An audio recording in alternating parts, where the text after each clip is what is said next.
ఇకపై మీకు ఇష్టమైన ఫేవరెట్ సీరియల్స్ యొక్క ఫుల్ ఎపిసోడ్స్ యూట్యూబ్లో అందుబాటులో ఉండవు. కేవలం సన్నెక్స్లో మాత్రమే ఫ్రీగా చూడొచ్చు.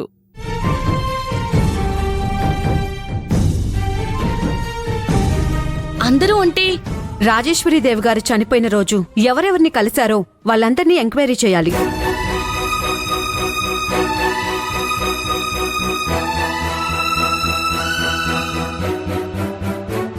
అందరూ అంటే ఆ రోజు మా ఇంట్లో ఫంక్షన్ జరిగింది. ఇప్పుడు వాళ్ళందరూ రావాలంటే కుదరదు కదా మేడం. కుదరదంటే కుదరదు, కుదరాలి. మేమేం చెప్తున్నామో అదే చేయాలి.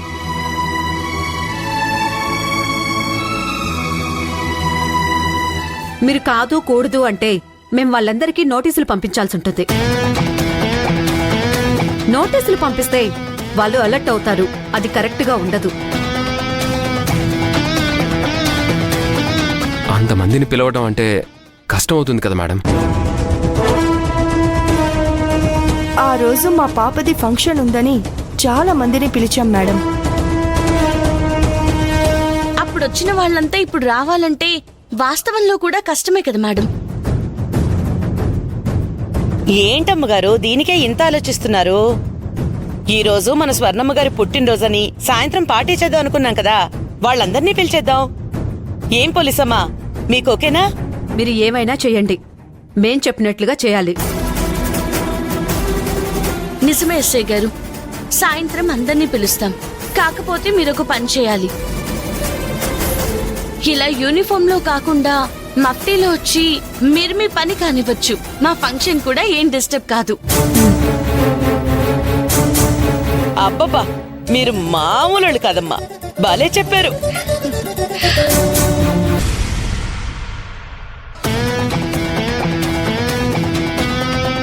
సుందరి చాలా ఎక్స్ట్రాలు చేస్తుంది. రీజన్ ఏంటి?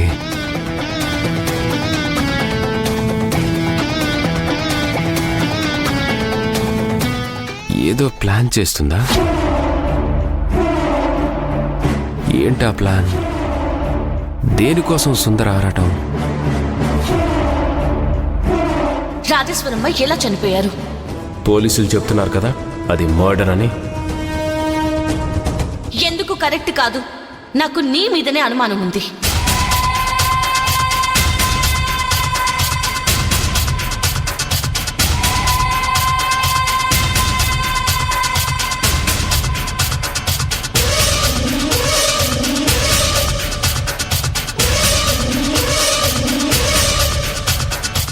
ఏంటి సార్, సాయంత్రం బర్త్డే పార్టీ పెట్టుకొని మీరు ఒక్కరే ఎక్కడ కూర్చున్నారు? అబ్బో, సార్ ఏదో ఊళ్ళో ఉన్నట్టున్నారేంటి? సార్, సాయంత్రం పార్టీకి మా లేడీస్ని తీసుకురానా? మీ లేడీస్ ఏం కర్మ, పక్కింటి వాళ్ళని కూడా తీసుకొచ్చే. ఏంటి సార్, గ్రాండ్గా చేస్తున్నారు కదా, ఎందుకు టెన్షన్ పడుతున్నారు? మీకేం సంబంధం లేదు కదా. అది కాదయ్యా, సుందర్ని చూస్తుంటే ఏదో డౌట్ వస్తుంది. పోలీసు వాళ్ళు వచ్చారు. అప్పుడెప్పుడో పాప చెవులు కుట్టించినప్పుడు వచ్చిన వాళ్ళందరినీ పిలిపిస్తుంది. పిలిపించుకొని ఏంటి సార్, ఆమె ప్లాన్ వేస్తే మనం ప్లాన్ బి వేస్తాం. ఆవిడ 2 అడుగులు వేస్తే మనం 3 అడుగులు వేస్తాం. ఆ సుందరి ఒక్కాకు చదివితే మనం 7 ఆకులు చదువుతాం. అంతేగాని ఇలా టెన్షన్ పడుతూ కూర్చుంటావా ఏంటి? ఆ సుందరి ఏమైనా చేస్తుందా? చేస్తున్నట్టుగానే ఉంది రామసుబ్బు. మన కీడేదో తలపెట్టబోతుంది, అర్థం అవుతుంది. ఏంటి సార్ ఎదురయ్యేది? సుందర గురించి ఎక్కువగా ఆలోచించాల్సిన అవసరం లేదు. మీకెందుకు సార్, నేనున్నా కదా, రండి లెగవండి. అది కాదయ్యా నా బాధ.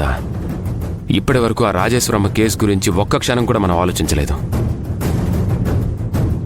అలాంటిది ఇప్పుడు ఇన్వెస్టిగేషన్ పోలీసులంటే ఎలా ఉంటుంది రామసుబ్బు? సార్, సమస్య అనేది ఇప్పుడు కాకపోతే రేపు వస్తుంది, రేపు కాకపోతే తర్వాత వస్తుంది. ఎప్పుడొచ్చినా దాన్ని తిప్పికొడుతూ దాంతో స్నేహం చేద్దాం. ఇదయ్యా ఫ్రెండ్షిప్ అంటే. కష్టంలో ఉన్నోడికి కాస్త ఊరటనిచ్చేవాడు కావాలి. ఫ్రెండ్ అంటే మధ్యలో ఎండ్ అయ్యేవాడు కాదయ్యా.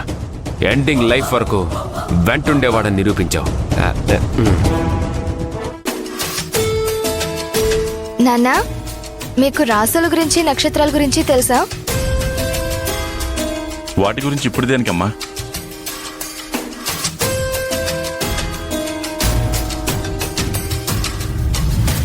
నీకు పుట్టబోయే బిడ్డ ఏ రాశిలో ఏ నక్షత్రంలో జన్మిస్తాడనే ఆలోచన ఉందా ఏంటమ్మా?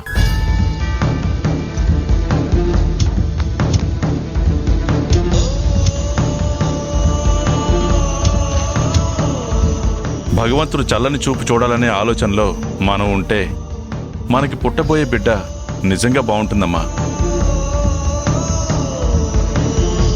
బాబాయ్, అమ్మ సుందరి, కూర్చోమ్మా. పర్వాలేదు బాబాయ్. సుందరి ఉత్తి చేతులతో రాలేదు, ఏదో బాక్స్ తీసుకొచ్చింది. ఏంటమ్మా అది?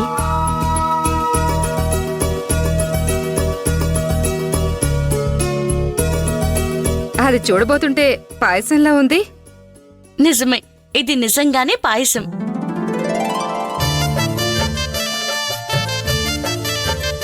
ఏంటమ్మా, ఏంటి పొద్దునే పాయసం తీసుకొచ్చావు? బాబాయ్, ఈ పాయసం తీసుకురావడానికి ఒక్క కారణం కాదు బాబాయ్, 2-3 కారణాలున్నాయి. శుభం, ఏంటో చెప్పు సుందరి. ఒకటి స్వర్ణ పుట్టినరోజు.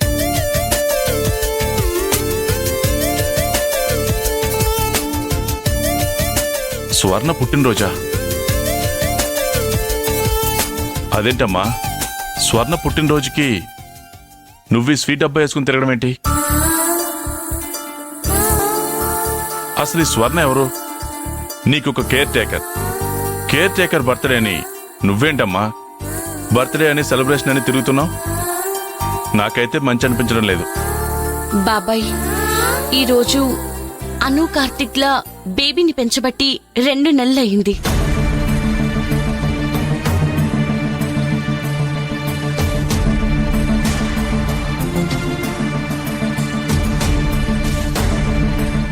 ఏమైంది నాన్న? ఎందుకు అదోలా ఉన్నారు? బావా, ఉన్నట్టుండి ఇంత డల్ అయ్యారేంటి? బాబాయ్, మాట్లాడకపోతే ఎలా అర్థం చేసుకోవాలి? ఇప్పుడు నేను చేసిన తప్పే ఉంది. ఏంటమ్మా సుందరి, నీకు 2వ నెలని నువ్వు సంతోషపడుతున్నావు, కానీ నాకు బాధగా ఉందమ్మా. ఎందుకండి బాధ? ఇప్పుడు సుందరి సంతోష వార్త పట్టుకుని వచ్చింది. ఏది సంతోష వార్త? ఆ? సుందరికి చిన్నప్పుడే పెళ్లి చేశాను, అది నిలబడలేదు. వాడొక వెధవలా తయారయ్యాడు. ఇప్పుడు సుందరి వేరొకరి కడుపుని మోసుకుని వచ్చి తన కడుపున పుట్టినట్టుగా ఫీల్ అవుతుంటే బాబాయ్గా నా గుండె తరుక్కుపోతుందమ్మా.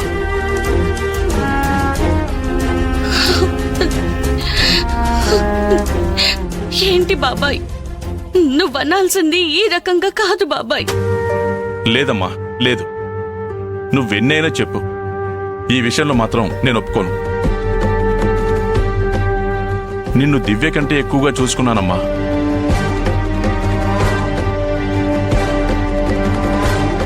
ఏమండి, మీరు చెప్పేది కూడా కరెక్టే, కానీ గతాన్ని ఈ వర్తమానంతో చూడకండి. నాన్న, మీది కన్న తండ్రి ప్రేమ కంటే ఎక్కువని సుందరికి మాత్రం తెలీదా? తనని నువ్వు అర్థం చేసుకోకపోతే ఇంకెవరు అర్థం చేసుకుంటారు నాన్న? ప్లీజ్ బావా, బాధపడకండి. సంతోషంతో తను వచ్చింది, మీరే అర్థం చేసుకోండి.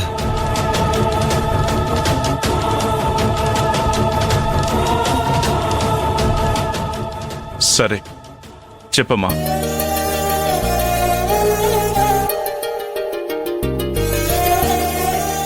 బాబాయ్, నేను సరోగసి మోస్తున్నాను. కడుపులో ఇప్పుడు 2 నెలొచ్చింది. ఈ మాట అనుకి చెప్పలేము. అను దృష్టిలో స్వర్ణ సరోగేట్ మదర్ అంటే ఆ విషయం ఆమె కూడా చెప్పలేదు. అయితే ఇదే టైంలో స్వర్ణ పుట్టినరోజు వచ్చింది. ఈ 3 కలిపి స్వర్ణ పుట్టినరోజుగా చేస్తే బాగుంటుందని స్వర్ణ పుట్టినరోజు ఫంక్షన్ చేస్తున్నాం. అందుకే మీరంతా రావాలి బాబాయ్.